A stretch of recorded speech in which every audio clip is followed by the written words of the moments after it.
Good morning students, मैं Sanjay Pandey chemistry teacher आप सभी का स्वागत करता हूं। जैसा कि आप जानते हैं, पिछले वीडियो में आपको अभिक्रिया की कोट, प्रथम कोट की अभिक्रिया, शून्य कोट की अभिक्रिया और अर्धहाइपाल की अभिक्रिया का डेरिवेशन मैं आपको समझा दिया हूं और आपको प्रोवाइड करा चुका हूं। आई होप कि आप समझ गए होंगे और आपसे बनता भी होगा। टेस्ट के लिए आप रेडी रहेंगे, आपका टेस्ट ले लिया जाएगा। नोट्स जरूर बनाते रहिए, क्योंकि नोट्स बनाने पर आपको यानी हम वीडियो को बाद ना देख करके हम नोट्स की सहायता से पढ़ें और जहाँ पे प्रॉब्लम हो तो तुरंत वीडियो देख लें। नोट्स बनाने पर बहुत सारा आसान हो जाता है पढ़ना और समझना भी आसान हो जाता है, तो आप नोट्स का उपयोग जरूर कीजिएगा बच्चों।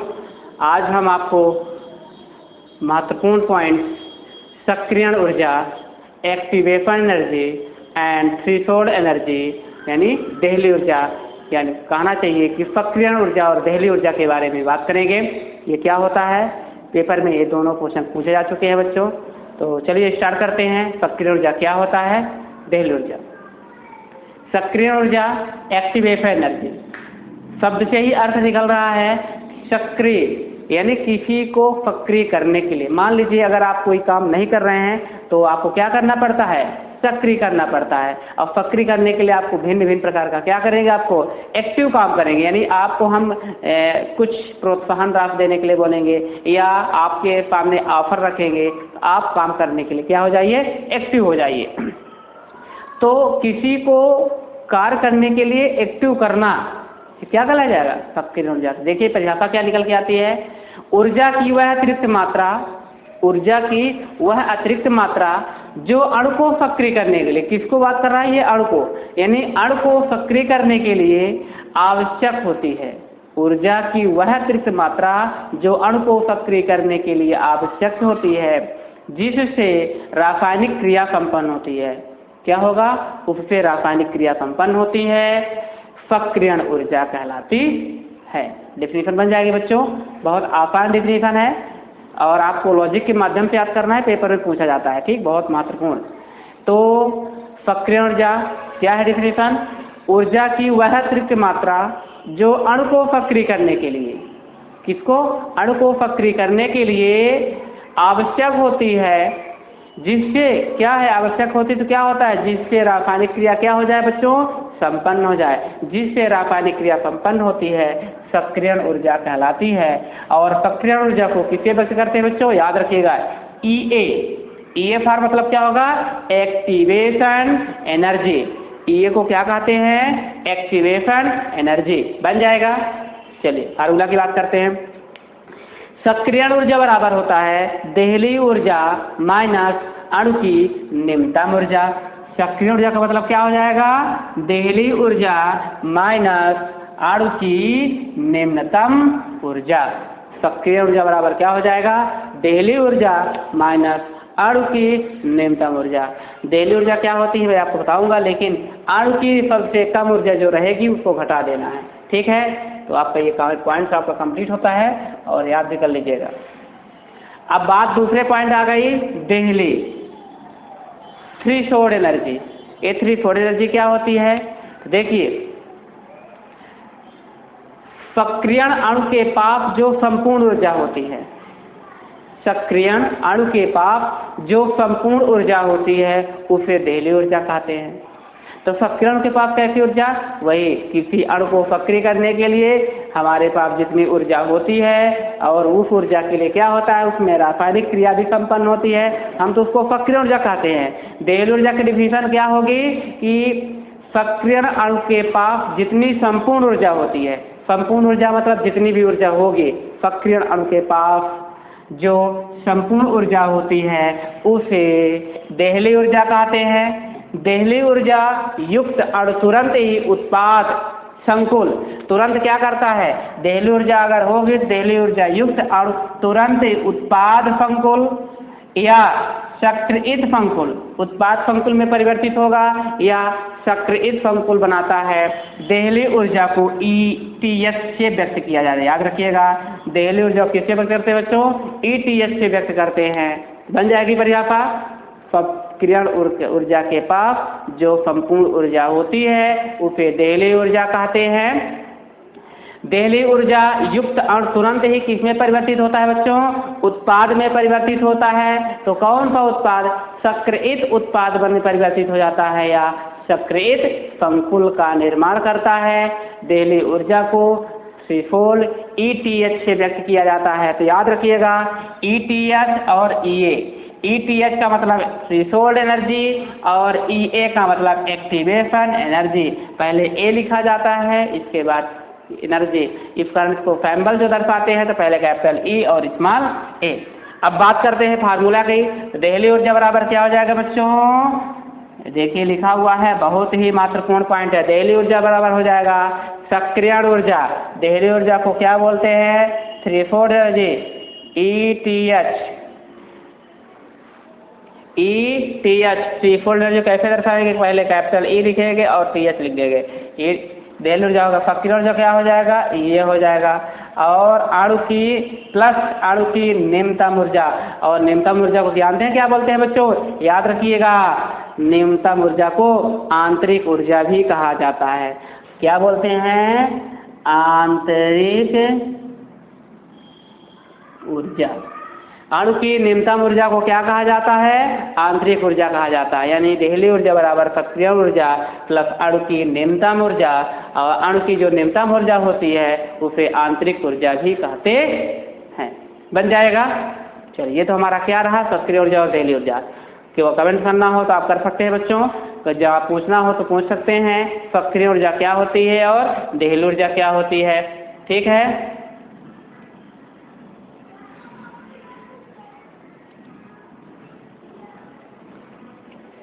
सक्रियण ऊर्जा, देहली ऊर्जा दोनों के डिफिनीशन और दोनों का मैं आपको फार्मूला बता दिया हूं।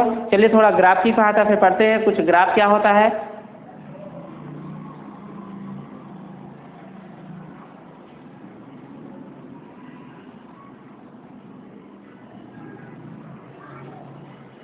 ग्राफ की सहायता थोड़ा देखिए, फ्लो चार्ट।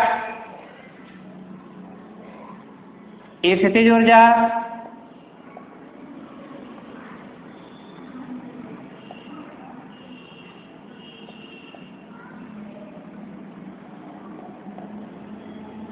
किसके किसके मध्य ग्राफ खींचा गया है? तो स्थितिज ऊर्जा अपन अभिक्रिया की प्रगति।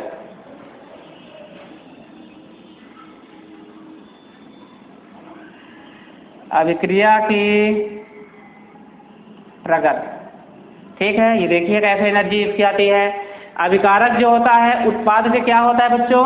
कम होता है। तो देखिए कैसे अभिक्रिया होती है। अभिकारक उत्पाद से कम होता है तो ये एनर्जी जाती है। और आपको पता है बच्चों अभिकारक क्या करता है? उत्पाद में परिवर्तित हो जाता है। तो अभिकारक की एनर्जी कम हो जाती है और उत्पाद की एनर्जी में वृद्धि हो जाती है। तो देखिए क्या होगा, ये इसका मतलब क्या होता है? Activation energy.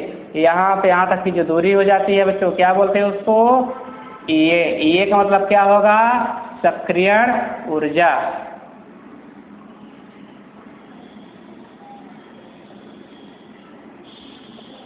ठीक है, इसको उत्पाद बोलते हैं। उत्पाद में परिवर्तित हो रहा है, प्रोडक्ट। ये हमारा क्या है? अभिकारक। ठीक है, यहाँ पे यहाँ तक की जो दूरी होती है बच्चों क्या बताया गया है? Delta H. क्यों? क्योंकि उसमें क्या हो रहा है? परिवर्तन हो रहा है। तो आपका ये डेल्टा एच हो जाएगा। किसके किसके बीच की दूरी?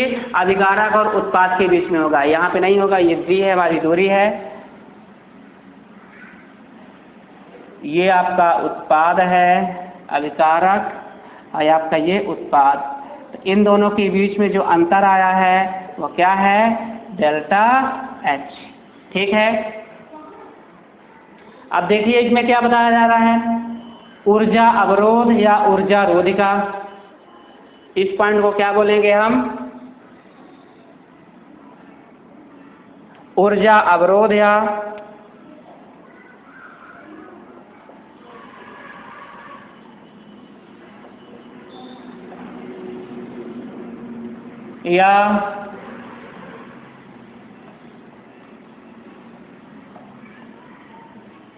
ऊर्जा अवरोध या ऊर्जा रोधिका। इसको हम बोलते हैं बच्चों पक्रित पंकुल। क्या बोलते हैं? पंक्रित पंकुल।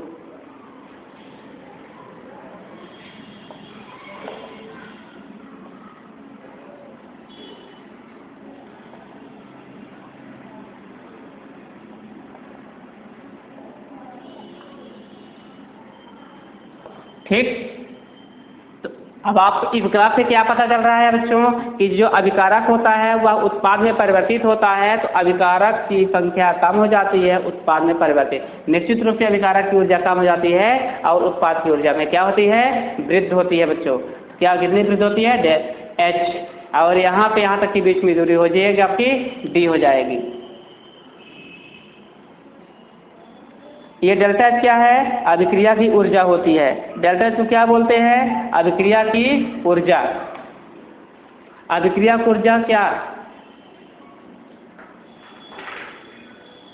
डेल्टा H क्या हो जाएगा? इसको क्या बोलते हैं? अभिक्रिया की ऊर्जा।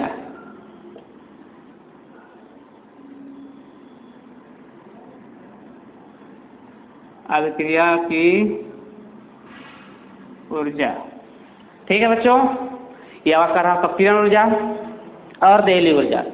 अब आगे हम बात करते हैं कुछ आगे आर्हीनीय समीकरण की। तो सक्रिय ऊर्जा में सक्रियण ऊर्जा की गणना तथा आर्हीनीय समीकरण। सक्रियण ऊर्जा की गणना तथा आर्हीनीय समीकरण।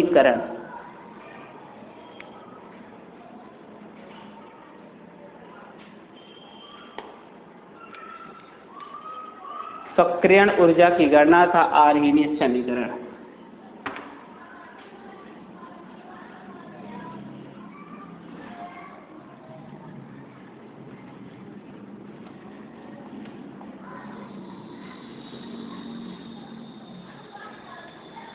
क्या है? सक्रियण ऊर्जा की गणना तथा आर्हीनीय समीकरण।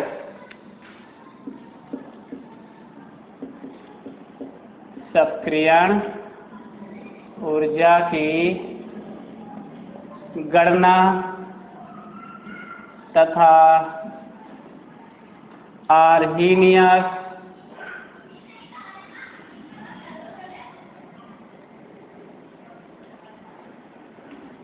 समीकरण।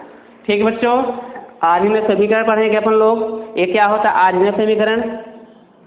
तो इसमें देखिए डिफिनीशन क्या हो जाएगी? किसी समांगी गैसीय अभिक्रिया के, किसी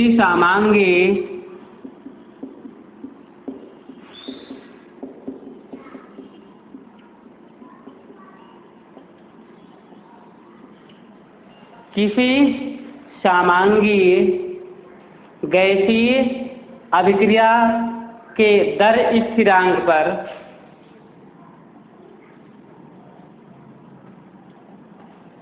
अभिक्रिया के दर स्थिरांक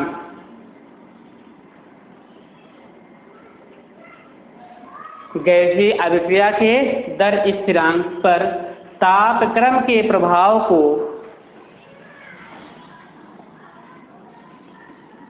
तापक्रम के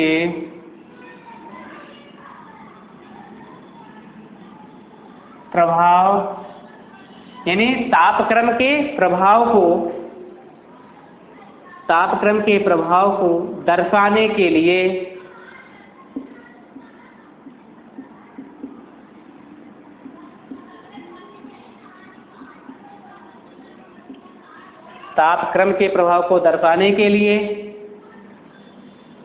तथा तापक्रम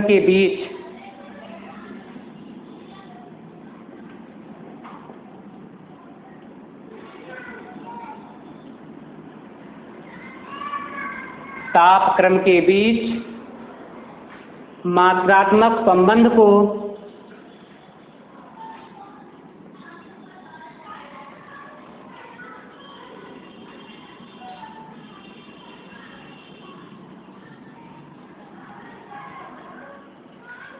तापक्रम के बीच था मात्रात्मक संबंध को आर्हीनीय द्वारा प्रस्तुत समीकरण को आर्हेनियस द्वारा प्रस्तुत समीकरण को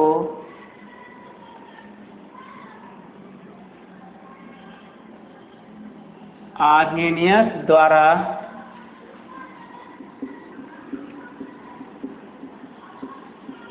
प्रस्तुत समीकरण को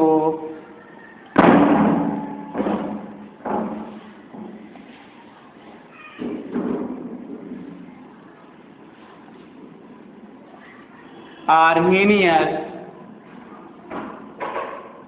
समीकरण कहते हैं। ठीक है बच्चों, ये आपका आर्हेनियस समीकरण है। इसमें इसका जो फार्मूला होता है बच्चों, K = AE - EA/RT, K = AE - EA/RT, ये हमारा आर्हेनियस समीकरण है। K = AE - EA/RT। तो बच्चों याद रखिएगा K = AE - EA/RT, ये हमारा समीकरण होता है बच्चों। ठीक है, देखिए डिफिनीशन क्या है। किसी समांगी गैसीय विक्रिया के दर, किसी समांगी कोई पदार्थ है, किसी समांगी गैसीय विक्रिया के दर स्थिरांक पर तापक्रम के प्रभाव को दर्शाने के लिए, हमारा जो तापक्रम है उस तापक्रम के प्रभाव को दर्शाने के लिए के तथा तापक्रम के बीच मात्रात्मक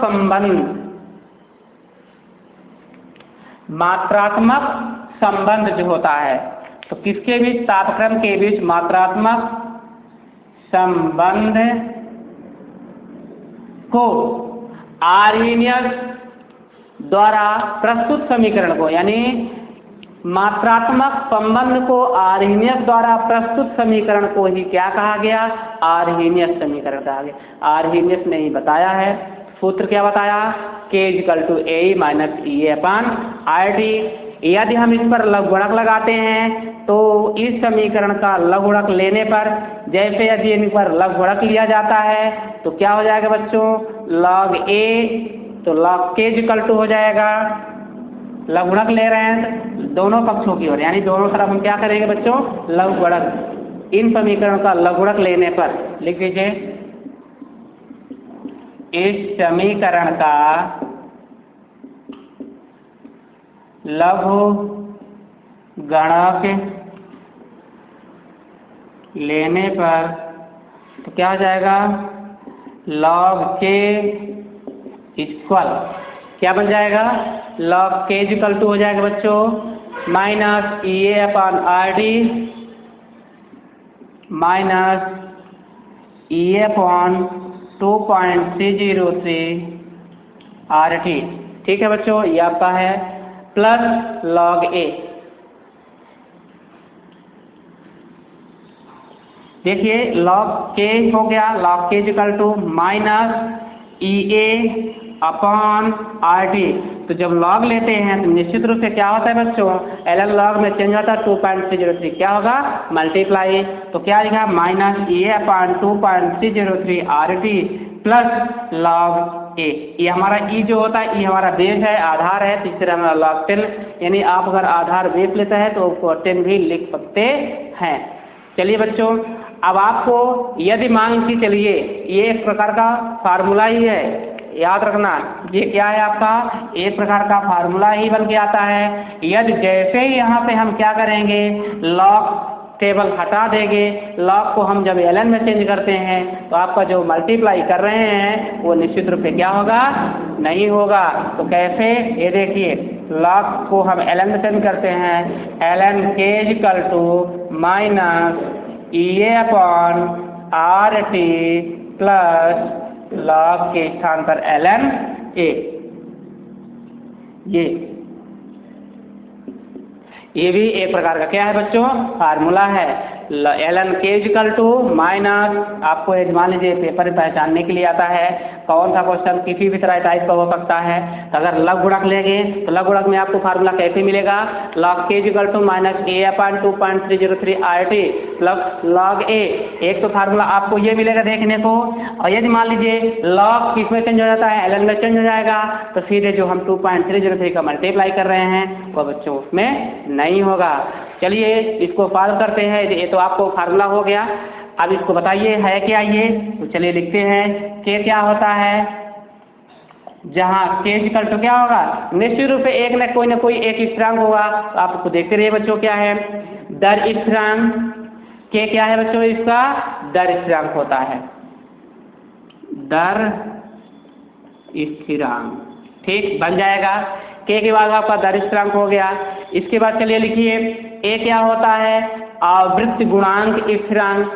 जो कैपिटल ए हमारा है वो क्या होगा, आवृत्ति गुणांक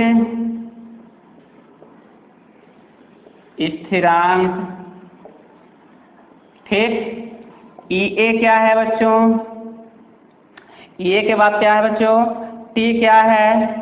तो ये बच्चों क्या होता है, आप जानते हैं सक्रियण ऊर्जा होती है। इसको क्या बोलते हैं, सक्रियण ऊर्जा, जूल प्रति मोल। ये क्या होता है, सक्रियण जो कि एक्टिवेशन एनर्जी बोलते हैं, सक्रियण ऊर्जा, और इसको क्या बोलते हैं, जूल प्रति मोल, जूल मोल इनवर्स। टी हमारा क्या है बच्चों, ताप है, परम ताप है। इसका मान कितना होता है 293। परम ताप लिखिए आर इक्वल टू गैस स्थिरांक। टी क्या हो बच्चों, परम ताप, परम ताप, और आर जो होगा गैस स्थिरांक। ठीक है, के आपका दर स्थिरांक हो गया, ए आवृत्ति क्या होगा, आवृत्ति गुणांक हो गया, स्थिरांक ये आपका एक्टिवेशन एनर्जी यानी सक्रियण ऊर्जा, टी परम ताप, और आर क्या हो जाएगा, गैस स्थिरांक। गैस स्थिरांक का मान तो पता होगा बच्चों 8.314 जूल केल्विन प्रति मोल इनवर्स होता है। 8.314 जूल केल्विन इनवर्स और मोल इनवर्स। ये आपका 8 का मान हो गया। अभी आपका एक ई बच रहा है। ई जो आपका आधार है तो उसको हम क्या बोलते हैं, ये आपका घातांक कारक होता है, एक्सपोनेंशियल फैक्टर। इसको क्या बोलते हैं, ई घातांक कारक, घातांक कारक यानी एक्सपोनेंशियल फैक्टर होता है। तो ये आपका रहा आर्हीनियस समीकरण। अब इसको हम क्या करेंगे बच्चों, सॉल्व करेंगे। और आगे यदि ln के और it के मध्य ग्राफ खींचते हैं तो एक सरल रेखा प्राप्त होती है जिसका स्लोप माइनस E/RT के बराबर होता है। मतलब कहना चाहिए कि यदि हम ln के और 1/t के मध्य ग्राफ खींचते हैं तो एक सरल रेखा प्राप्त होती है और उसका जो ढाल होगा वह होगा माइनस E/RT होता है। ठीक है बच्चों, ये आपको बन जाएगा ना। सक्रियण ऊर्जा की गणना का आर्हीनियस समीकरण, हम लोग इसको पढ़ रहे हैं, ये आर्हीनियस समीकरण है। क्या है, आर्हीनियस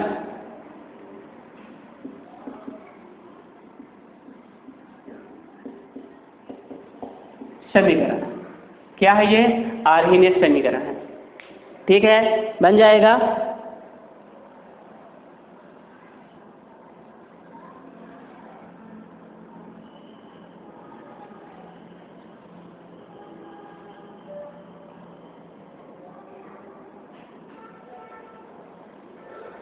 तो ये आपका आर्हीनियस समीकरण है बच्चों। चलो इसको सॉल्व करते हैं थोड़ा।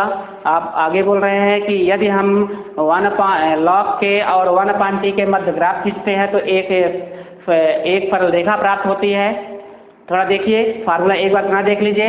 k = हो जाएगा AE - E/RT, ये आपका मेन फार्मूला हो गया। यदि हम इस पर लघुगणक ले लेते हैं तो log k = -E/2.303 RT plus log A हो जाता है। और जैसे ही अगर हम ln को log को ln में चेंज कर देते हैं तो आपका क्या हो जाएगा, ln k = -E/RT plus log A।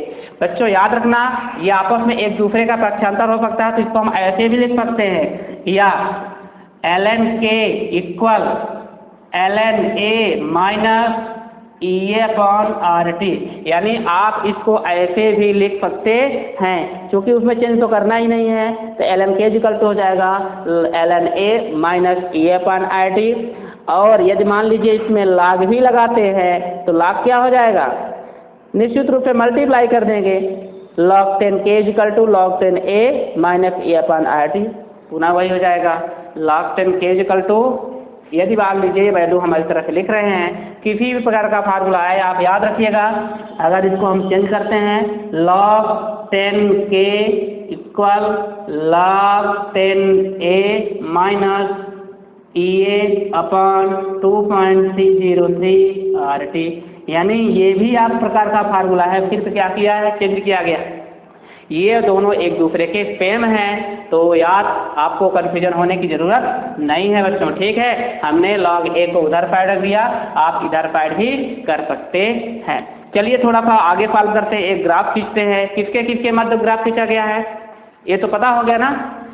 k equal to क्या होगा, दर स्थिरांक, a इक्वल टू आवृत्त गुणांक स्थिरांक, E इक्वल टू सक्रिय ऊर्जा, T इक्वल टू परमताप, R इक्वल टू गैस स्थिरांक, और मान क्या होता है गैस स्थिरांक का 8.314 जूल केल्विन वर्ग और मोलेनवर्ग। E इक्वल टू होता है एक्सपोनेंशियल फैक्टर, दैट मीन कहा जाए घातांक कारक, ठीक है। चलिए देखिए और आगे इसको सॉल्व करते हैं। ये कह रहे हैं कि ln k और 1/t के मध्य एक ग्राफ खींचते हैं तो एक स्लोप रेखा प्राप्त होती है। ln k और 1/t के मध्य, ln k 1/t के मध्य एक ग्राफ खींचते हैं, क्या प्राप्त होता है, एक स्लोप रेखा प्राप्त होती है, ठीक है।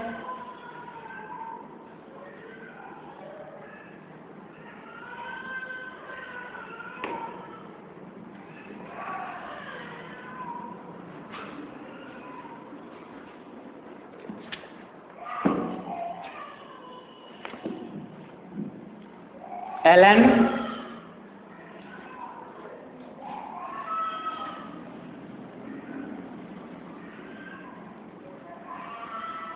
ln k और log 1/t के मध्य ग्राफ खींचते हैं तो एक सरल रेखा प्राप्त होती है।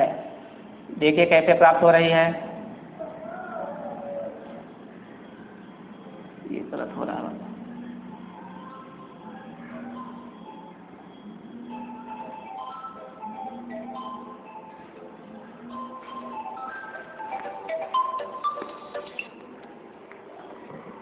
ln t और 1/t के मध्य,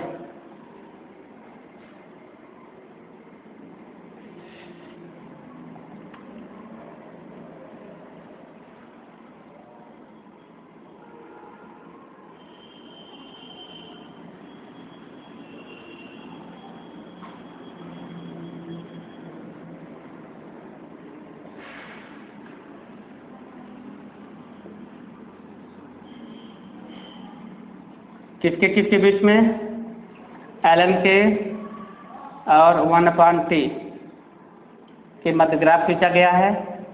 एक क्या प्राप्त होती है, स्लोप रेखा, और क्या बन के आता है, इसका मान हो जाएगा आपका, ये हो जाएगा आपका माइनस, ढाल क्या है, माइनस ए अपॉन आर टी, माइनस ए अपॉन आर टी।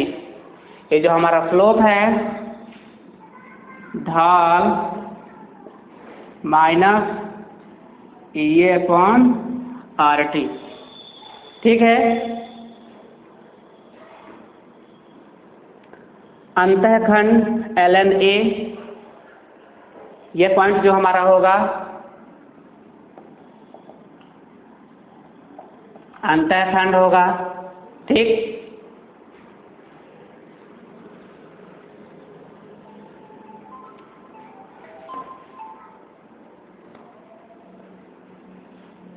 तो स्लोप इक्वल टू क्या हो जाएगा, इसमें अगर आप लिख सकते हैं तो स्लोप इक्वल टू हो जाएगा 1a/2.303 आर के। यदि हम लिखते भी है इसको तो स्लोप इक्वल टू हो जाएगा EA/2.303 आर टी। क्या क्या, EA/2.303 आर टी के हो जाएगा। अब इसमें क्या हो जाएगा, चलिए इसको आगे सॉल्व करते हैं। तो माना जो हमारा R होगा, ढाल का मान, गैस स्थिरांक R का मान रख करके सक्रिय ऊर्जा की गणना कर सकते हैं। माना T1 व T2 ताप पर अभिक्रिया दर स्थिरांक K1 और K2 होते हैं। देखिए क्या होता है, इसको हम थोड़ा मिटाते हैं और आगे सॉल्व करते हैं। क्या होगा इसमें, देखिए माना T1 व T2 ताप पर, माना T1 व T2 ताप पर, किस पर, T1 व T2 ताप पर अभिक्रिया के दर स्थिरांक क्रमशः अभिक्रिया के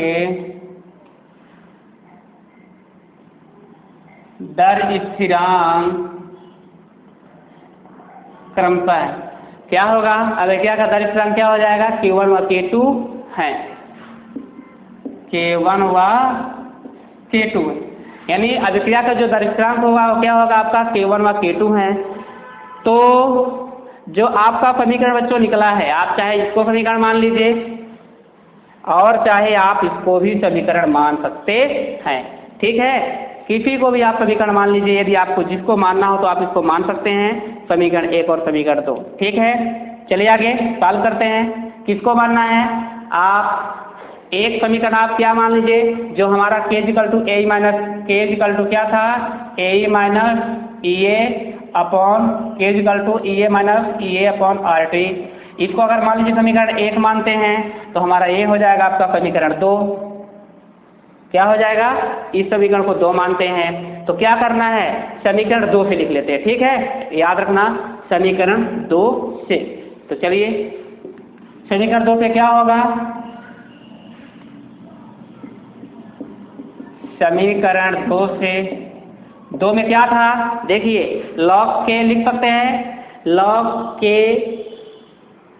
10 K1 = log 10 A minus EA upon 2.303 RT1। कैसे हो जाएगा, देखिए log 10 K1 =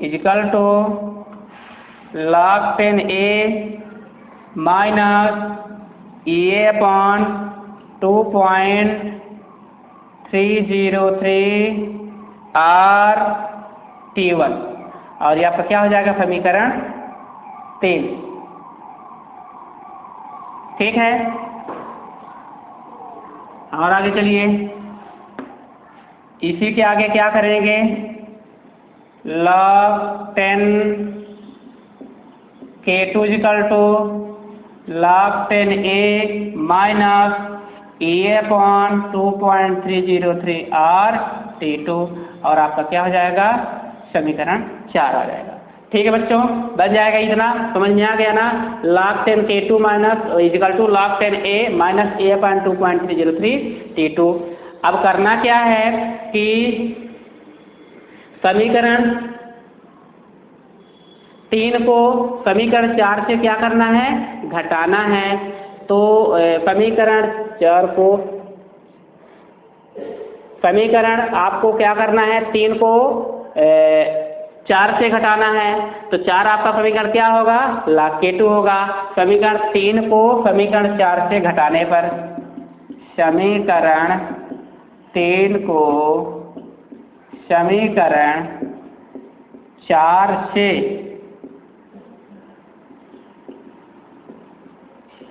घटाने पर, समीकरण 3 को समीकरण 4 से घटाने पर तो क्या हो जाएगा बच्चों, देखिए आगे इसको हम सॉल्व करते हैं तो आपका आंसर क्या आएगा। देखिए समीकरण आपका 3 क्या है, 4 ये है, तो log K2 log 10 K2 minus log 10 K1 = log A,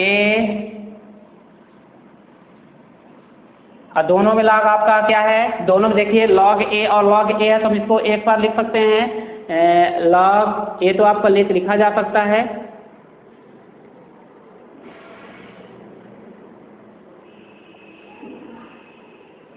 equal EA upon RT minus EA upon 2.303 R T 2.303 क्या हो जाएगा आर, और ऊपर से क्या लिखेंगे बच्चों K1, आप क्या हो जाएगा इसमें K1 हो जाएगा 1/T1 minus 1/T2 1/T1 minus 1/T2। ठीक है, इतना समझ में आ गया। log K2 minus log 10 K1 equal, जो आपका आधार ई था वो आपका आधार मान लिया जाएगा, उसको हटा दिया जाएगा वहां पे, तो आपका हो जाएगा log K2 minus log K1 equal to EA/2.303 किसके आर T1 माइनस T2 के। ठीक है, अब इसको और आगे सॉल्व कीजिए। log 10 K2 minus log 10 K1 equal, अब इसमें आपको क्या करना है मल्टीप्लाई कर देना है, तो इसका 1/T2 माइनस क्या हो जाएगा T2 माइनस T1/T1 T2 हो जाएगा, क्योंकि इसका मल्टीप्लाई इसमें और इसका मल्टीप्लाई इसमें, तो हो जाएगा आपका E1 EA/2.303 R T2 minus T1, क्योंकि इसका मल्टीप्लाई इसमें और इसका मल्टीप्लाई में T2 माइनस T1/T1 T2, ये आया। चलिए इसको और क्योंकि आप जानते हैं यहाँ पे फार्मूला लगा दीजिए, log m minus log n equal to क्या हो जाएगा, क्योंकि आप जानते हैं log m minus log n equal to क्या होगा log m/n, तो आप यहीं पे फार्मूला लगा दीजिए, तो आप हो जाएगा log K2/K1 equal to EA/2.303 R T2 minus T1/T1 T2, ये निकल के आ गया। log 10 K2/K1 equal to EA/2.303 R T2 minus T1/T1 T2, और आपका इक्वेशन नंबर क्या निकल के आ गया, यह है 5। ठीक है, चलिए आगे इक्वेशन नंबर या समीकरण 5 में लिखना हो तो आप लिख सकते हैं। समीकरण 5 में क्या क्या है आपका, देखिए K1 K2 T1 T2 व R के मान क्या क्या है इसमें, समीकरण 5 में K1 K2 T1 व T1 T2 व R के मान रखकर ये की गणना की जा सकती है। अगर आप बच्चों आपको यहाँ पे EA भी निकालना है तो आप इसको EA आप निकाल सकते हैं। EA कहाँ पे निकालेंगे, यदि मान लीजिए आपको EA भी निकालना है तो आप क्या करेंगे, चेंज हो जाएगी वैल्यू। EA अगर मान के चलिए, अगर मान लीजिए आपको EA यहाँ पे निकालना है तो क्या हो जाएगा, EA इक्वल टू 2.303 R, इसका मल्टीप्लाई इसमें हो जाएगा। देखिए अगर आपको EA चाहिए, एक्टिवेशन एनर्जी यहाँ पे फार्मूला निकालना है, तो EA इक्वल टू क्या हो जाएगा 2.303 किसके हो जाएंगे R के, और आपका होगा T1 T2, इसका मल्टीप्लाई इसमें 2.303 R T1 T2 अपॉन क्या बचा है अभी आगे नीचे, क्या बचा है T1 T2 minus T1 log हो जाएगा, T2 माइनस T1 कितना बच रहा है, ये आपका बचेगा, तो आपका हो जाएगा T2 माइनस T1 और log K2/K1, ये log K2/K1 हो जाएगा। क्योंकि यहाँ पे EA का मान निकाल लिए हैं, EA equal to 2.303 R T1 T2 हो जाएगा अपॉन क्या बचेगा, नीचे बचा क्या T2 minus T1 log K2/K1। तो इसका समीकरण आप निकाल सकते हैं, इसको भी या तो आप यहीं पे क्या कर दीजिए, समीकरण 5 में K1, K2, T1, T2 व R के मान रख करके EA की गणना, EA मतलब एक्टिवेशन एनर्जी की गणना कर सकते हैं। यदि मान लीजिए प्रॉब्लम होती है कुछ, तो आप क्या करिए, EO को बाहर ले लीजिए। और यदि EO को हम बाहर लेंगे तो एक्टिवेशन एनर्जी इक्वल टू हो जाएगा 2.303 R के, और क्या लिखा है नीचे, T1, T2 लिखा है। अब क्या बचा ऊपर, T2 माइनस T1, तो T2 माइनस T1 लिख दिया, और ये क्या आपका चाहे log K2 अपॉन K1। तो आपका ये भी समीकरण आपका निकल चुका है। कुछ पूछना है पूछ सकते हैं, ठीक है।